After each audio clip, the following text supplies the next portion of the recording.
Boa noite a todos, sejam todos bem-vindos a mais uma live do Cefec, mais uma noite de terça-feira. Terça-feira é essa fria, né? Inverno. Então, agradecemos a presença de todos que já estão aqui conosco e daqueles que vão chegando, né? E aí, os recadinhos da nossa casa, é, os de sempre, né? Que nós contamos com a nossa ação social, que ela atende cerca de 20 famílias em situação de vulnerabilidade financeira, né? Então a gente sempre pede a arrecadação de alimentos não perecíveis, né? E de higiene, e também para aqueles que quiserem doar o valor em dinheiro, a gente informa que o CPEC tem Pix e mais informações a gente vai colocar nos comentários. Também agradecemos, né, àqueles que sempre estão auxiliando o CEFEC, seja nos eventos ou até mesmo como sócios contribuintes, né? E avisamos também que o Cefec conta com várias atividades na modalidade online, seja os grupos de estudo, e a nossa palestra, né, toda terça-feira, e que também, se vocês quiserem saber alguma informação sobre evangelização, grupo de jovens, é só mandar nos comentários ou entrar em contato com a gente, que a gente vai ficar muito feliz em responder. Então, hoje, né, o tema da nossa palestra é Família, Usina de Amor. E antes da gente iniciar a nossa live propriamente dita, eu vou ler para nós um trechinho do livro Pronto Socorro, que é escrita por Francisco Cândido Xavier e pelo Espírito Emmanuel. Então, é um livrinho muito bom de mensagens. E a mensagem que eu vou ler hoje é sobre desejo e destino. Então, diz assim: muita vez solicitas orientação para a vida espiritual. Entretanto, medita. Desejando, sentes. Sentindo, pensas. Pensando, comunicas. Comunicando-te, realizas. Realizando, semeias. Semeando, colherás. Hoje, possuímos o que plantamos. No futuro, teremos o que estamos fazendo. Assim, criamos o próprio destino, usando as bênçãos de Deus, através das quais receberemos da sabedoria da vida os resultados dos frutos de nossas próprias obras. Então, com essa mensagem, que possamos fechar os nossos olhos, levar os pensamentos a Deus e a Jesus, pedindo permissão para os amigos da espiritualidade que nos assistem, para iniciarmos mais uma live do Cefec, e que a palestrante da noite possa nos trazer uma mensagem de grande reflexão, e que o Senhor esteja sempre conosco, nos guiando e nos amparando. Que assim seja. Então, sem mais delongas, eu deixo a palavra com a com a Marli. Marli Vaz é a palestrante da noite com o tema Família, Usina de Amor. Mais uma vez estamos aqui agradecendo as queridas e queridos companheiros do Centro Espírita Fé, Esperança e Caridade para essas breves explanações. Também agradecendo a todos aqueles que nos assistem por este canal virtual. Que a paz de Jesus esteja sempre conosco. Hoje nós falaremos de um tema bastante importante: família, usina de amor. Esse tema nós copiamos, na verdade, tomamos emprestado do Momento Espírita que foi ao ar dia 27 de junho de 2020. E ao ouvirmos o Momento Espírita, passamos muito a refletir sobre essa função da família como também uma usina, só que uma usina de amor. Para esclarecermos um pouco melhor, vamos relembrar o que é uma usina, qual o significado desta palavra. Segundo o dicionário, usina é o estabelecimento industrial equipado de máquinas, onde se processa a transformação de matéria-prima em produtos finais ou semiacabados. É um conjunto de instalações destinados ao aproveitamento de energia, gerando produtos finais, como, por exemplo, a usina hidrelétrica, termoelétrica, eólica, nuclear, solar e, por fim, a cana-de-açúcar, que gera um produto final, que é o álcool. A entidade familiar vai além dessas limitações do mundo material. Ela pode ser analisada por diversos prismas. Por exemplo, a moradia local, destinado à habitação para fins de repouso. Então, é onde eu vou para me alimentar, para dormir, para me higienizar. B. Domicílio, local destinado à prática dos atos da vida civil para fins de processos e jurídicos, processuais e jurídicos. Então, diz assim, qual o domicílio, aonde é que está, onde é que está colocada a família? Residência, é um local destinado ao estabelecimento definitivo do indivíduo e de seus parentes, onde moram, onde ficam, onde estão atualmente. E, por fim, lar, que é o local destinado ao estabelecimento de laços afetivos para fins de respeito e ajuda mútuas. Vejam que cada uma dessas formas de se compreender, né, o local onde nós estamos, traz-nos também alguma forma de vivenciar a família. E conforme Rodolfo Caligares, em As Leis Morais, segundo a filosofia espírita, na sua página 71, é preciso que se reconheça que o lar não é um estabelecimento destinado a produzir seres humanos em série, mas sim um santuário escola, onde os pais devem pontificar como plasmadores de nobres caracteres, incutindo nos filhos, a par do amor de Deus, uma vivência sadia, pautada nos princípios morais e da justiça, de modo que se tornem elementos úteis a si mesmo, à família e à sociedade. Então, podemos conceber dentro desta doutrina espírita, agora, dois modelos de família.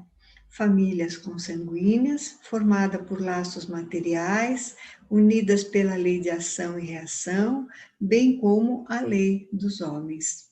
E famílias espirituais, formadas por laços de afetos, carinho, respeito, com base na lei de afinidade universal. Então, conforme nos ensina no Evangelho segundo o Espiritismo, capítulo 14, as famílias pelos laços espirituais e as famílias pelos laços corporais, duráveis as primeiras, se fortalecem pela purificação e se perpetuam no mundo dos espíritos, através das migrações da alma. As segundas, frágeis como a matéria, se extinguem com o tempo e muitas vezes se dissolvem moralmente já na existência atual.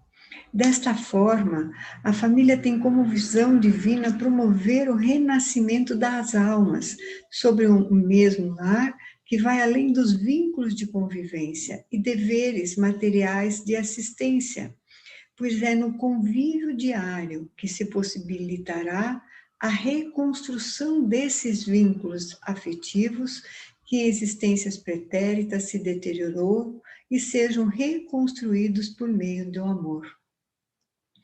Então, quando nós falamos de famílias corporais, nós estamos falando principalmente dessas que vieram para se recompor, para se reestruturar, apagar os débitos passados e refazer os vínculos morais e afetivos com aqueles que ali estarão também convivendo.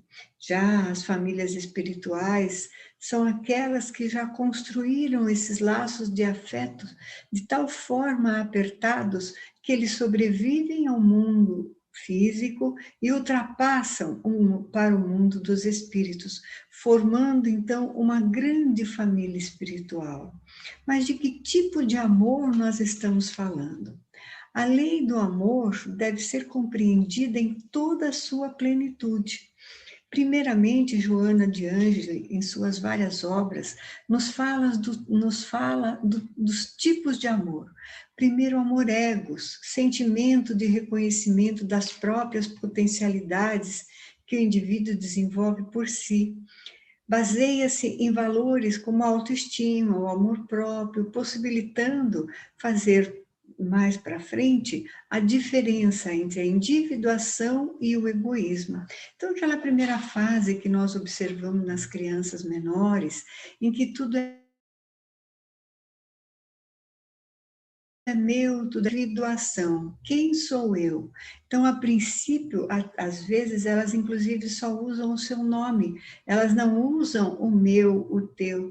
Ela diz, é para a Laura, é para o Joãozinho, é do Joãozinho, não mexa. Mas quem é o Joãozinho? É ele, porque ele ainda não se identifica como um ser individual. Mais para frente, vai construindo isso. E essa fase vivenciada pelas crianças menores é de fundamental importância para que mais para frente ela consiga compreender o eu e o outro, que é o segundo momento. É o momento em que eu consigo perceber que existem mais pessoas além de mim e que elas merecem também o respeito e que eu não posso fazer tudo aquilo que eu desejo. Então faz a distinção entre o individualismo e o egoísmo. O que é uma questão da individualidade, da minha individualidade, e o que é uma questão egoísta, em que eu quero tudo só para mim, não olhando e não observando também o outro.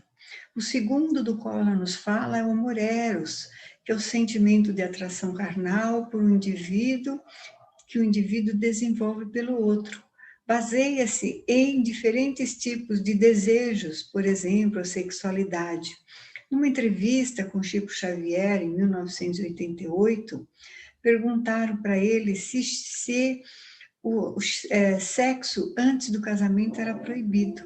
E a resposta dele foi a seguinte: meu filho, nada é proibido, no entanto, sem amor, nada vale a pena. Então, esse amor eros, que também faz parte do desenvolvimento em cada uma das nossas etapas de crescimento na reencarnação, é a fase em que começamos a pensar no outro agora de uma forma muito mais intensa do que aquela convivência infantil. É um desejo mais onde a sexualidade já vai se aflorando, onde as afinidades vão sendo construídas. E a partir disso, então, é que começa a nascer o amor um pouco mais intenso, propriamente dito, a partir desta convivência, do qual o Chico nos disse, sem amor, nada vale a pena. O terceiro é o amor filia, que é o amor filial, é o amor de irmãos, é o amor de sobrinho para tio, é o amor de convivência familiar. São sentimentos de afinidade, de identidade, que os indivíduos desenvolvem entre si. Baseia-se em gratidão, em amizade, baseia-se também em afinidade.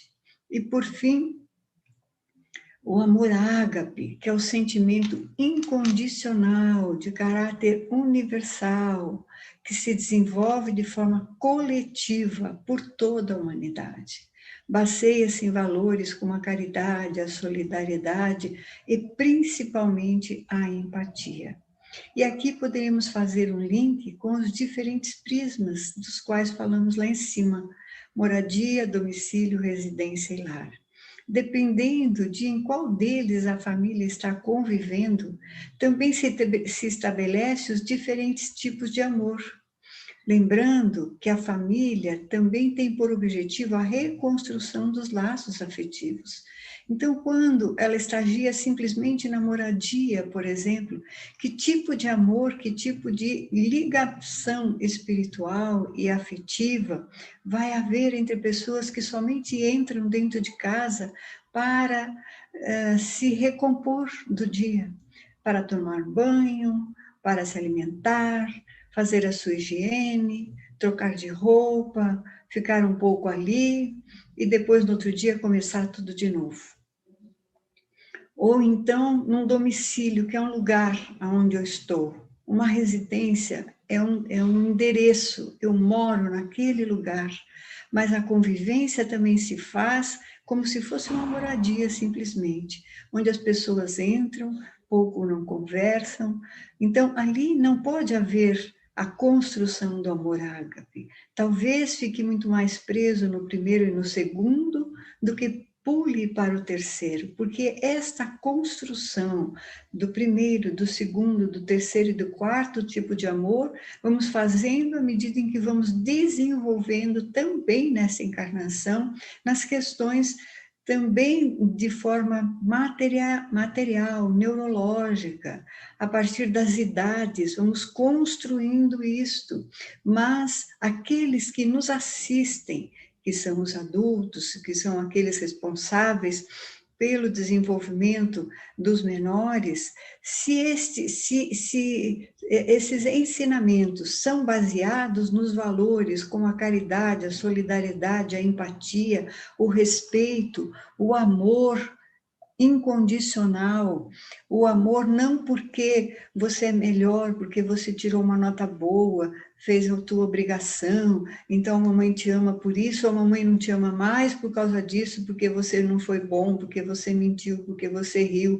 Um amor condicionado a atitudes. Esse tipo de amor, com certeza, também vai construir e vai dificultar passar-se de uma etapa para outra. Esse amor filial, de sentimento de afinidade, de independente daquilo que eu fizer, daquilo que eu puder falar ou ser, eu sei que as pessoas vão me amar. Mesmo se eu errar, mesmo se eu tiver dificuldades, as pessoas vão me querer. Não é pelas minhas ações, mas é por mim mesmo. Então, dependendo de em que lugar a família está agora posicionada, o tipo de amor que ali vai se construir. Porque o amor filial, o amor de irmãos, não se constrói se não houver disparadores para isso. Disparadores que, de alguma maneira, consigam atender ao sentimento de cada um.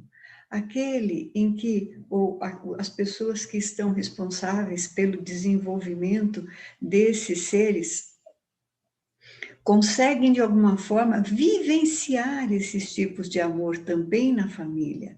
Aquele que abraça, que acolhe, que entende a dificuldade do outro e não somente o julga por aquilo que ele faz, ou o amor dominador. É meu filho, é minha casa, é meu carro.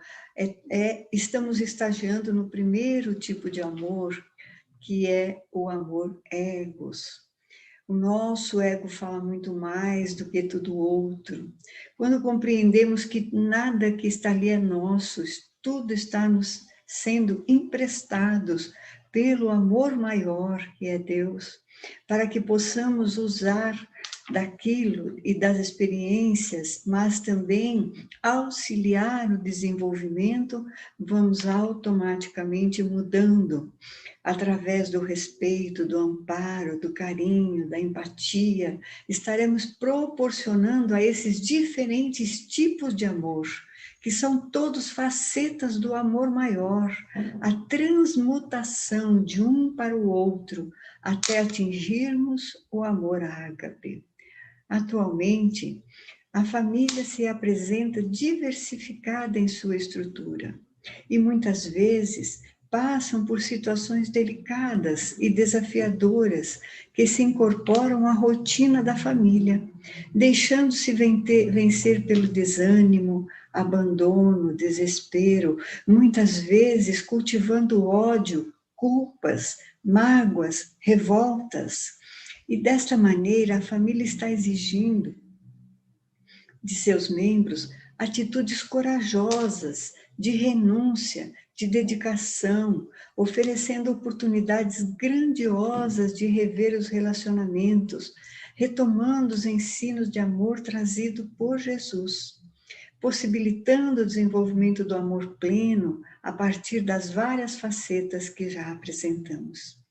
Diante dos desafios que vivenciamos em nosso convívio familiar, é imprescindível buscarmos o apoio da verdade, o amparo no Evangelho de Jesus, para que possamos perseverar e vencer os compromissos luminosos que elaboramos no mundo espiritual. Porque não estamos aqui por acaso, não estamos compondo uma família, mesmo aquela na qual nascemos, ou a família que agora construímos, por acaso. Nós temos um compromisso assumido já muito antes de aqui estarmos. E para elaborarmos esse compromisso, tivemos que fazer toda uma volta ao nosso passado e buscar ali quais foram as ações e que precisamos agora rever, quais são os sentimentos que precisamos reconstruir, ou simplesmente continuar no seu desenvolvimento. E tudo aquilo que fizermos dentro da nossa família, para o desenvolvimento deste amor em maior plenitude que possa atingir dentro do nível de desenvolvimento que hoje temos, que é um nível de desenvolvimento ainda saindo basicamente do primeiro e do segundo estágio, passando agora para o mundo de regeneração, temos muitas dificuldades a serem trabalhadas. E a família é a base fundamental sobre a qual se ergue o imenso edifício da sociedade. Toda vez que a família enfraquece, a sociedade experimenta conflitos, fica abalada nas suas estruturas, conforme nos diz Joana de Ângeles em Constelação Familiar. Então, se hoje nós temos uma sociedade tão violenta, tão difícil, com tantas dificuldades vivenciadas, onde não se tem mais respeito por nada nem por ninguém, e todos os dias ficamos estarrecidas com as notícias que ouvimos. Onde está a base dessa sociedade? Nas famílias, que vêm se deteriorando ao longo de tantos anos, em termos morais, em termos de crescimento, de respeito, e principalmente na compreensão da importância da família para esses laços sociais. Hoje, vemos, conversando às vezes com algumas amigas, todas nós falávamos a respeito desta questão, por exemplo, de que as pessoas se reúnem hoje para viverem juntas sem ter a responsabilidade de se aquilo vai dar certo ou não. Simplesmente vamos tentar. Se der certo, bem. Se não der certo, a gente separa. Vamos agora conviver para ver no que dá, sem se preocupar com as responsabilidades que este ato exige, tanto de um quanto de outro. Como temos que abrir mão de muitas coisas, porque um casamento, que significa realmente um casamento independente das suas práticas materializadas, independente de se ele foi feito consagrado numa ou noutra religião, ou se tem um papel ou não, quando duas pessoas resolvem viverem juntas e formar uma família, é um casamento. E o casamento exige, da mesma maneira que nós comentamos agora, exige de todos nós renúncias e dedicação, porque não conseguimos viver com o outro da mesma forma que vivíamos sozinhos. Temos ali que acertar as arestas de um e de outro, para podermos, sim, construir agora vínculos afetivos familiares, o que nós chamamos de unidade familiar. A unidade familiar é construída a partir de regras, de limites, de compromissos e principalmente de laços afetivos entre todos os membros. Quando não respeitamos essa unidade, ou um dos membros não respeita, toda a unidade, de alguma forma, sofre a consequência disto. Então, quando em nossa casa não existe regras e limites bem estabelecidos com relação à própria convivência familiar, aquilo que é, por exemplo, parte da casa onde todos utilizam, deve ser respeitado por todos. Eu não posso deixar as minhas coisas em cima do sofá, eu não posso terminar de almoçar, de jantar e sair da mesa como se não tivesse nada acontecendo, como se eu fosse visitante nessa casa. Almoçar, comer, jantar a hora que eu desejo, não a hora que é colocado. Exigir que as coisas sejam feitas sempre do meu jeito, daquela minha forma. Nós não estamos proporcionando atividades, ações efetivas para a construção desse amor, que é o amor do respeito, o amor filial, o amor maternal. Não importa se todos trabalham na casa, todos devem também colaborar. Se uma das pessoas não trabalha e ela está em casa, mas faz o trabalho em casa, por exemplo, então ela tem a obrigação de cuidar sozinha? Não, porque a casa é feita para todos. Então, um lar é a vivência das almas que se respeitam, das almas que querem estar juntas pelo compromisso da afetividade e do amor, onde todos respeitam um ao outro, mas ao mesmo tempo se ajudam. Então, são todas facetas deste amor maior do qual nos fala Jesus. E o amor, sendo a maior expressão que emana do Pai, todo amor, amor que rege o universo. Tudo aquilo que foi criado por Deus tem na sua base o amor dele. E é de fundamental importância que a família seja, então, esta usina gerando amor e, desta forma, possibilitando o desenvolvimento paulatino dos seres espirituais, cujo produto final é a plenitude dos seres. Pois em cada encarnação nós iremos aprofundando um pouco mais e ampliando essas facetas. Em cada encarnação encontraremos desafios, encontraremos experiências diversificadas que irão cada vez mais aprofundando em nós este valor maior, que é o amor que emana do Pai.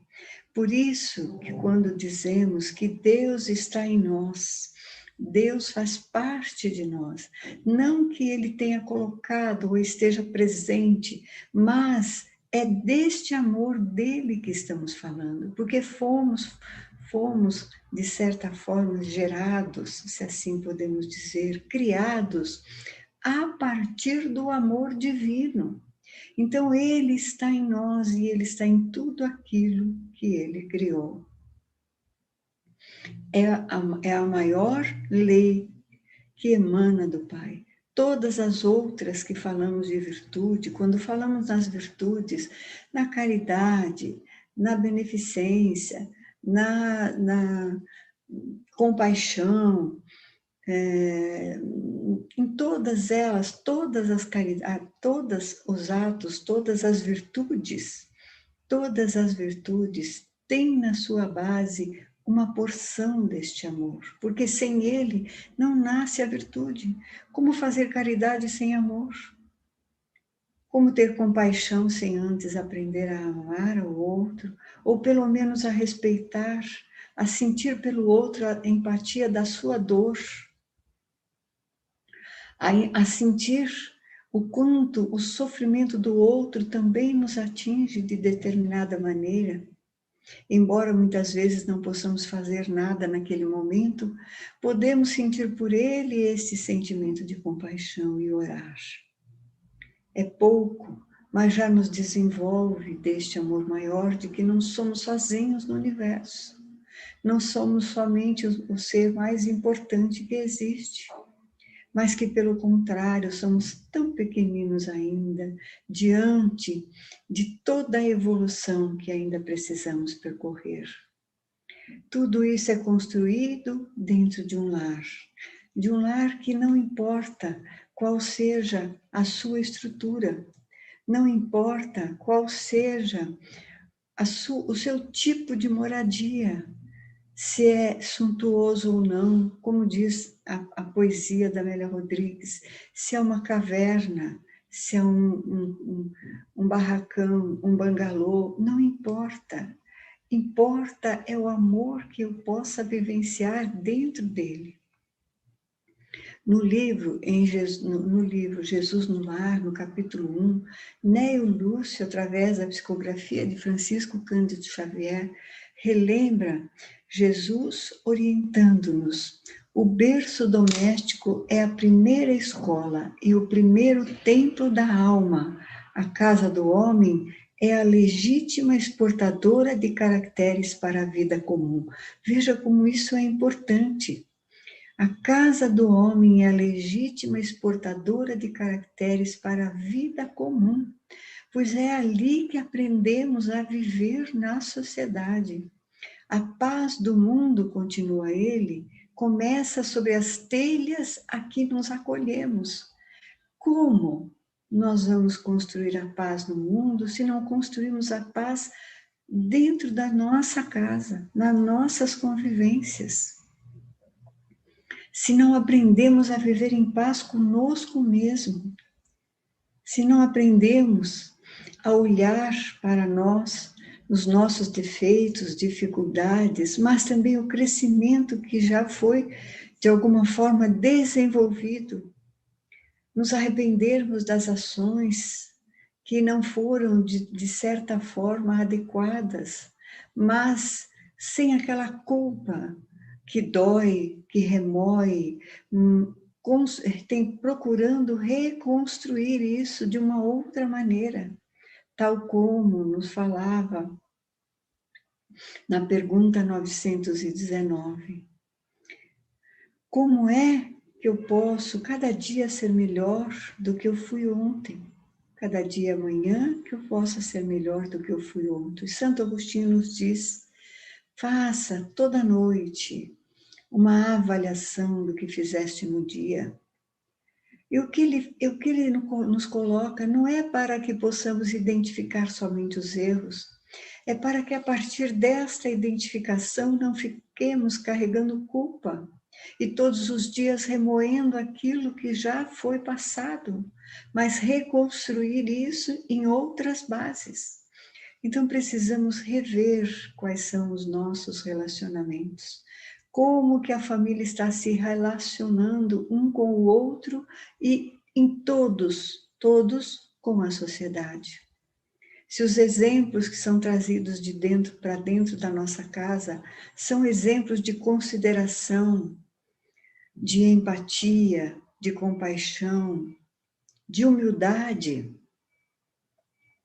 e não ao contrário, do que é meu é mais importante, começamos ali, muitas vezes, já nos primeiros passos das nossas crianças, dizendo a eles que não repartam seus brinquedos com os amigos da creche, porque eles vão quebrar.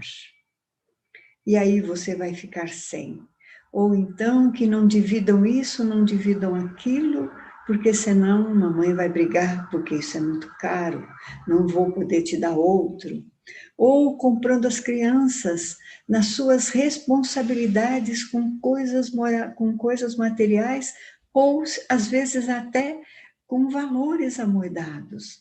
Faça isso para mim que eu te dou tanto. Você hoje, você agora se comportou muito bem, tuas notas estão boas, vou te dar de presente de aniversário isto, porque você merece. Tudo simonia, tudo barganha, ensinando ao outro que se compra amor, se compra boas ações. Desta forma, vivenciamos muitas vezes, depois vivenciamos essas ações e depois lá na frente dizemos como que nossos filhos são tão egoístas, como os nossos filhos não percebem que não é bem assim a vida, quantas vezes nos pegamos em solidão depois de uma determinada idade, porque não conseguimos construir esses valores morais de afeto que nós falamos ali, do amor filial, do amor paternal, do amor entre irmãos. Não construímos isso e depois lá na frente vamos cobrar. Então, seja qual for a estrutura da família, a solução é o amor dentro do lar. Para sustentar os compromissos divinos, é urgente que levemos Jesus para dentro dos nossos lares, pois somente este amor que advém do Mestre maior, em suas infinitas expressões, ensinadas e vividas por Ele, é capaz de auxiliar nesta missão sagrada. Quando olhamos, muitas vezes, né, nos livros, os espíritos ainda embrutecidos falam sobre Jesus, que ele vivia junto com os desgarrados da sociedade, que ele vivia com mulheres de uma vida, que ele vivia com usurpadores, com ladrões. Que rei é esse que vocês chamam de rei, que vivia com a pior da plebe? Mas é nisto que ele mostrava o amor. Porque ter amor por aquele que nos trata bem, que tem uma posição superior à nossa, ou então igual à nossa, aqueles que de alguma maneira convivem com a gente e têm laços afetivos mais ou menos fortes conosco, é fácil. Agora, amar os desgarrados, os degredados, amar aqueles que estão numa situação de conflito, de dor, numa situação de vícios bastante sérios, às vezes, como das drogas, do álcool, do egoísmo em si mesmo, porque é um vício, é uma doença muito grande também esta, é uma chaga moral da sociedade. É muito difícil dar a outra face. É muito difícil mostrar o outro lado da moeda quando alguém nos ofende. E não sentir aquilo como uma ofensa, mas como que veio de alguém que está doente. E por alguma maneira eu represento algo que para ele é doloroso. Por isso ele me ofende. Por isso ele me quer punir. Talvez inimigo do passado e que hoje eu estou tentando recuperar. É muito difícil dar outra face. A face da humildade, a face do respeito, da compreensão, embora não podendo fazer nada, simplesmente não levando aquilo para o pessoal, como diz Joana de Ângeles também, nos seus vários ensinos. O que o outro faz comigo é problema dele. Agora, o que eu faço com o que o outro me fez é problema meu. Porque aí eu abracei o problema. Às vezes ele até se libertou, mas eu me amarrei ao problema. Eu me amarrei de tal forma que muitas vezes levarei anos para conseguir desatrelar, como diz Alberto Almeida, nosso querido Alberto Almeida, essa encrenca dentro de nós. E como é que os nossos, aqueles que estão sob as nossas orientações, vão enfrentar as vicissitudes da vida que com certeza vão aparecer, se não tiverem desenvolvido pelo menos essas pequenas facetas do amor, do alto amor, do alto respeito, de não permitir que o outro faça comigo aquilo que não deve ser feito. Quando vemos nos noticiários boa parte das nossas irmãs mulheres que se permitem uma vivência abusiva psicologicamente, fisicamente, moralmente, por muito tempo. Como é que nós olhamos para ela e dizemos como que ela se permite a isso? Como que pode conseguir conviver com isto e se deixar desta forma se levar para o mais profundo do ser, numa vivência muito complicada, numa vivência dolorida, Falta muitas vezes esse auto-amor. Falta muitas vezes o auto-perdão. Não sou culpada por isto, mas quantas vezes nós ouvimos nas nossas famílias que éramos culpados por tudo? Tudo que acontecia. Outro dia, conversando com uma amiga querida, a respeito de uma pessoa que conhecíamos, a maneira como ele se conduz hoje, com muita insegurança, com muita dificuldade de ver esse lado bom que ele tem, de ver o quanto ele é um excelente profissional, mas vive sempre com muita angústia, com muita ansiedade, e conhecendo a sua história, por ele próprio contada, como ele era tratado pelo pai na sua casa. Sempre com desvalorização, você nunca vai conseguir ser nada. Como é que você vai conseguir alguma coisa sendo assim como você é? Sempre com julgamento, sempre com palavras bastante difíceis de serem digeridas. E hoje uma pessoa insegura que não consegue entender como ele é uma excelente pessoa, porque a culpa inserida foi muito grande. Que tipo de amor foi vivenciado nesta relação e que foi construído nesta relação? Vejam a importância que é essa vivência dentro da nossa casa, porque estaremos, de certa forma, construindo a vivência também futura de todos aqueles que ali convivem. Então, assim, queridos irmãos, queridas irmãs, encerrando essas nossas reflexões trazidas, novamente vamos aqui fazer as perguntas que Neil Wilson deixou no capítulo 1, no livro Jesus no Lar. A paz do mundo começa sobre as telhas a que nos acolhemos. Se não aprendemos a viver em paz entre quatro paredes, como aguardar a harmonia das nações? Se não nos habituamos a amar o irmão mais próximo, associado à nossa luta de cada dia, como respeitar o eterno Pai, que nos parece tão distante? Que o Senhor da vida nos auxilie a cada vez mais compreendermos a extensão deste amor dele e do seu Filho Jesus sobre nós, para que possamos também estender este amor, o pequeno que seja, que já conseguimos construir, àqueles que conosco convivem, mas também a todos os nossos irmãos em humanidade. Que Deus nos ampare e nos auxilie hoje e sempre. Muito obrigada, senhores, muito obrigada, senhoras, por nos ouvir nesses breves instantes. Que assim seja. Agradecemos a Marli, que sempre está aqui conosco, colaborando com as nossas lives de terça-feira, que sempre de boa vontade traz temas muito importantes, né, atrelados à família.